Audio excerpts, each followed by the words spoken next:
Как вы помните, после победы над Моффом Гидеоном, Дин Джарин стал обладателем темного меча, который является символом власти на Мандалоре.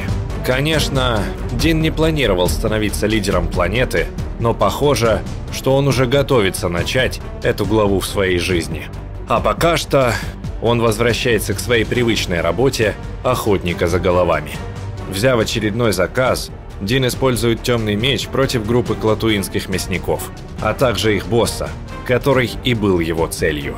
Хотя Мандалорец и вышел победителем из этой схватки, он был неприятно удивлен, что во время боя его меч стал тяжелее, и ему пришлось бороться не только со своими противниками, но и с весом самого клинка.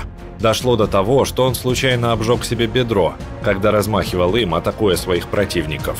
Позже, когда он тренировался с мандалорской женщиной-оружейницей, та заметила, насколько тяжело Дин поднимает свой темный меч, и сказала ему, что он сражается с клинком, а не со своим противником. Он слаб для этого меча, и что если он будет с ним бороться, то меч победит, поскольку его нельзя контролировать с помощью силы мышц. Упорство без понимания не изменит результата. Хотя тело Джарина сильное, его разум отвлечен, в то время, когда важно быть полностью сосредоточенным на поединке. Еще хуже обстояли дела у Паза Вислы, когда он ненадолго завладел темным мечом, отобрав его у Дина Джарина. Ему было трудно просто поднять его, чем и воспользовался Дин, выйдя победителем из этой схватки.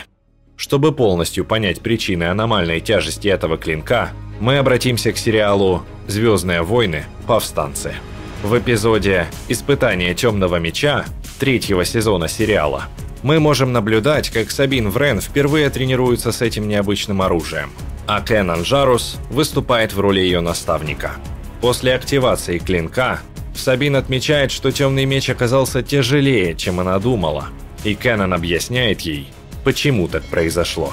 По словам джедая, темным мечом владеть значительно сложнее, чем обычным световым. Он рассказывает Сабин, что энергия непрерывно течет сквозь кристалл, и что владелец меча не столько управляет самим клинком, сколько направляет поток энергии. Его мысли, действия переходят в энергию. Они также проходят сквозь кристалл и становятся частью клинка.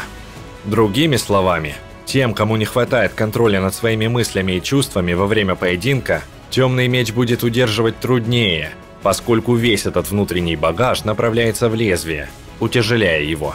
Сабин сталкивается со своим страхом и гневом по поводу судьбы Мандалора, но проявляет решимость в желании укротить темный клинок, чтобы защитить своих друзей и семью.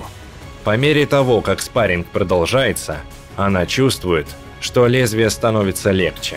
Кенан Жарус объясняет эти изменения возникновением связи между оружием и его владельцем.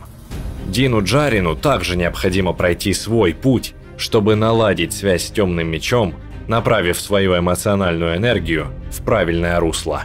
У него сформировалась чрезвычайно сильная привязанность к Грогу. Мы видим, насколько сильно он скучает по нему после того, как передал его Люку. Кроме того, нарушение клятвы никогда не снимать шлем, по всей видимости, сильно гложет его изнутри. Поэтому, прежде чем Дин сможет использовать темный меч на его полную мощность, ему необходимо восстановить свое внутреннее равновесие, а также чаще практиковаться с клинком. Возможно, ему, как и Сабин, поможет в этом опытный наставник.